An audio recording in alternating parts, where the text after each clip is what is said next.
Halo semuanya, kembali lagi sama Coach 66 ya. Hari ini kita ditemani nih sama orang yang udah jauh-jauh datang dari Singapura. Tapi kali ini bukan pemain sepak bola, bukan pelatih sepak bola, tapi kali ini kita akan ngobrol tentang nutrisi.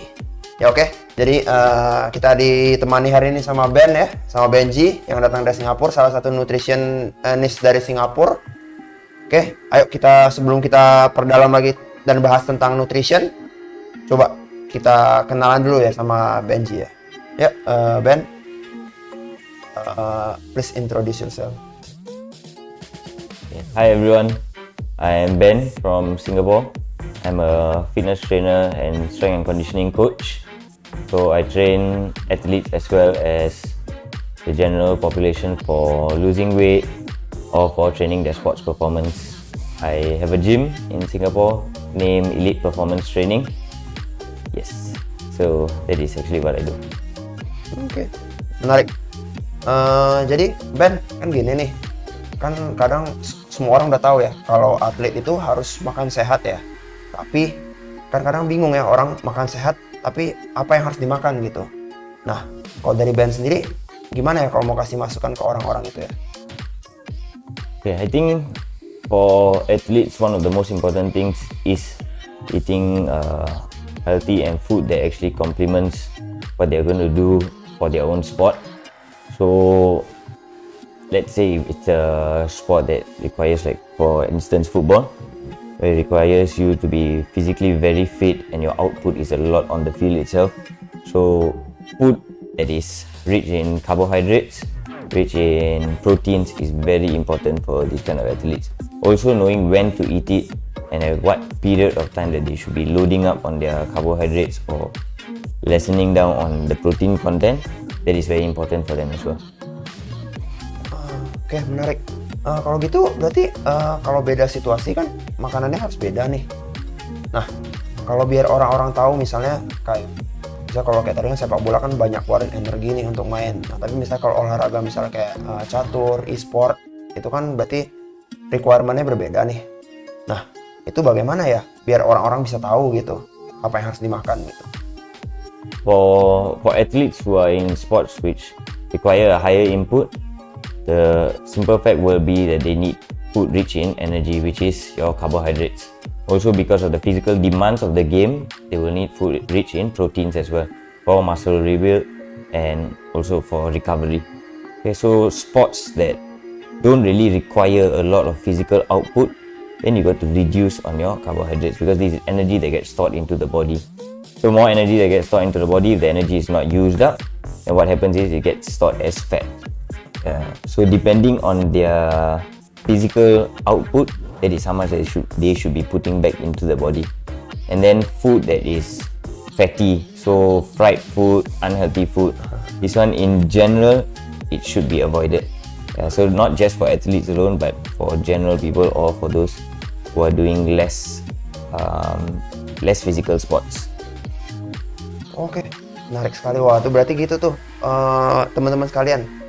Kalau yang untuk olahraga yang banyak tenaga, yang memerlukan banyak tenaga seperti sepak bola, mungkin banyak perlu protein, karbohidrat.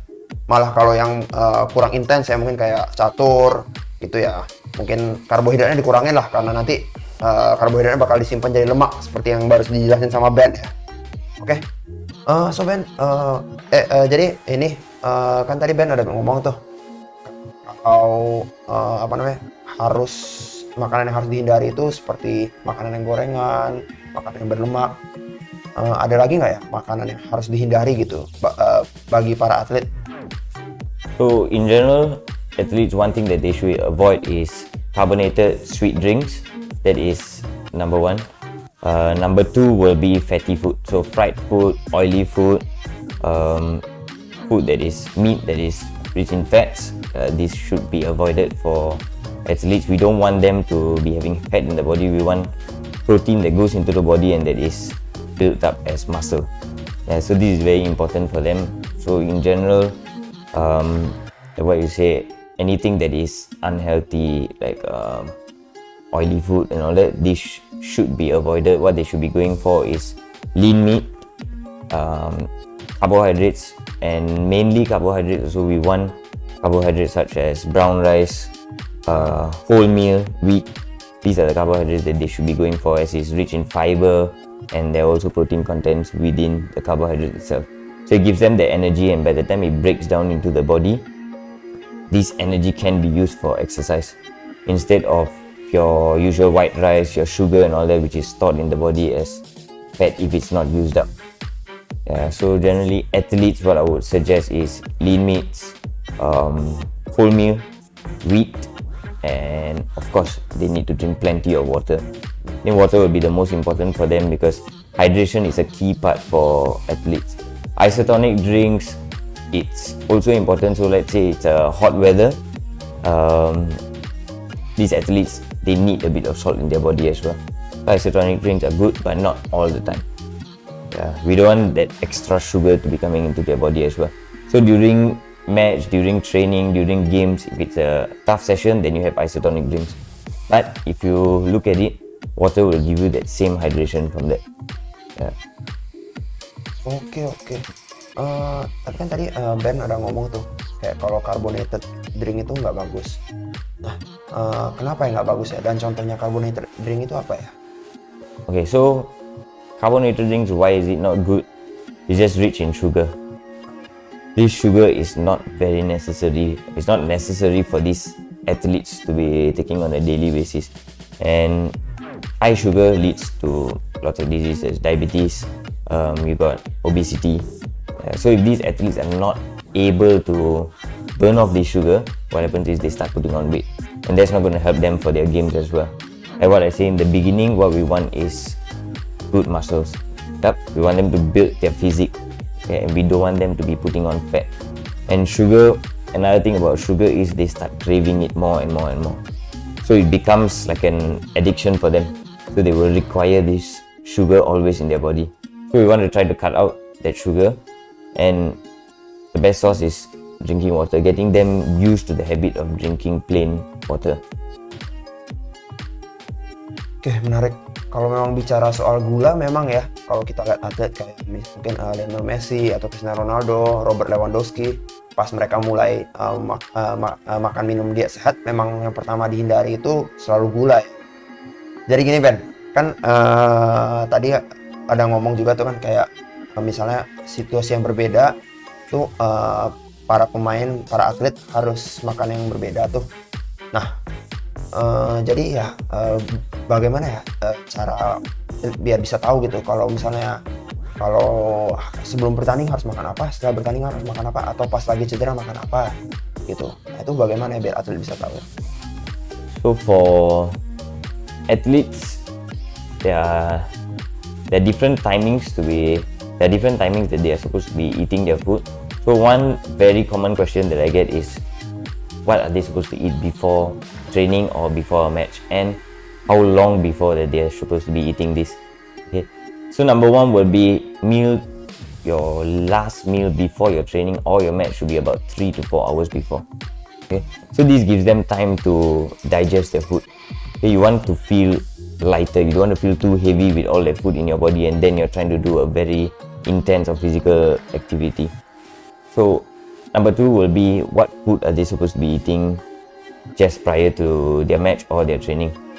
So number one, if we look at, let's take football as an example. So football is a high intensity sport. There's a lot of output in the game. What they'll be spending out is a lot of energy. Okay, so for that, they will be needing a lot of carbohydrates. Okay, carbohydrates into the body 3 to 4 hours. This gives it time to digest, for all the nutrients to be broken down and then to be used as energy during their training or their game. And number two will be a small portion of protein, because this goes into the muscle, gives them a bit of strength. Yep. But what I would say is the key component will be carbohydrates and hydration before the game. So you can hydrate all the way up to the game itself or to your training time itself, but meals should be taken about 3 to 4 hours prior to the match or the training. Okay, some athletes might say that, maybe they don't have time 3 to 4 hours before. Then what can they eat during this time period closer towards the game? So there are simple snacks that they can take, like a piece of bread. They can take maybe small snacks like a biscuit. So simple carbohydrates that is fast for them to digest, not too heavy inside the body. post game. So once the game is over, 30 to 45 minutes is when the body absorbs everything. During the game itself, you lose a lot of your energy, your muscles are fatigued. You want to rebuild that. You want recovery to kick in. So that is when protein is the most crucial right after your game. So 30 to 45 minutes, you can have protein shake, or you can have a meal which is rich in lean meat. Lean proteins, you need the carbohydrate that has been spent out. That would be very necessary. Okay, and you were also asking about athletes who are injured, what are they supposed to be eating? So generally those athletes, if it's a long-term injury, you're not going to do a lot of work. You're going to spend many months on the sidelines and doing maybe rehabilitation or physiotherapy. Then you should be cutting your carbohydrates. What you should be doing is eating more protein, so it helps with your muscle rebuilding. Yep. Oke, begitu ya. Oke. Kalau begitu, pertanyaan terakhir nih. Kalau misalnya ada atlet amatir nih yang mau jadi atlet, nah apa ya, di umur berapa ya mereka bisa mulai untuk menjaga pola makan minum yang sehat gitu? Okay. I think for aspiring athletes, the moment you dream of being an athlete already, for me, you need to start with your nutrition plan already, because habits build when you're young. And these habits carry on till you're much older. So if let's say at the age of 8 years old, and this athlete decides, okay, in the future I want to become a professional athlete, and at 8 years old, 7 years old, he's already eating junk, he's eating fast food, he's eating oily food. At 17 years old, he's not going to be able to change that. It's going to be very difficult. I mean, it's possible, but it's going to be very tough. It's a habit. He's going to be doing that all the time. So my recommendation is, the moment you have a dream, you want to be a professional athlete, or you're en route to that moment itself, you got to start eating healthy. You got to start eating better to help you for your sport. And remember, throughout the age group, so you got your teenagers, you got your young adults, they will require different nutrition in the body.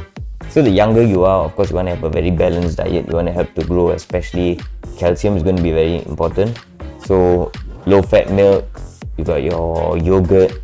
This is going to help you with building strong bones. This is very important for the younger ones. So what I would say is, all the way up to the age of, actually it's all throughout, but the very important one is till you're about 16 years old. Very important for calcium to be in the body. And then from 16 to about 21, I would say muscle building. That would be number 2. So you got to pump in more protein into the body. Yes, and then from 21 onwards, you already would have built a habit already on what to eat, when is the right time to be taking nutrients and essential nutrients that will be used for your games or your trainings. So once you're 21, you're already good to go with a good nutrition. So it starts off, to answer your question, as early as possible. Oke, sip. Sangat amat menarik ya semuanya ya. Oke, hari ini kita banyak banget belajar tentang nutrition, apa yang harus dimakan. Ya, dan tadi kebetulan Ben juga ada ngomong soal nutrition plan ya. Dan kebetulan karena ya Nakstrata ada akademi sepak bola ya, Nak Phoenix ya. Kita juga udah mulai mau bikin video dengan rubrik Nak Phoenix nih. Dan kalau ngomongin nutrition, kita bakal ada program nutrisi juga tuh di akademi Nak Phoenix. Nah, jadi kalau tertarik sama nutrisi, mungkin kalau untuk main sepak bola bisa mulai ya gabung dengan Nak Phoenix. Tapi nanti itu kita bahas lain kali. Untuk hari ini sampai sini dulu. Dadah. Jadi kan gitu kan tadi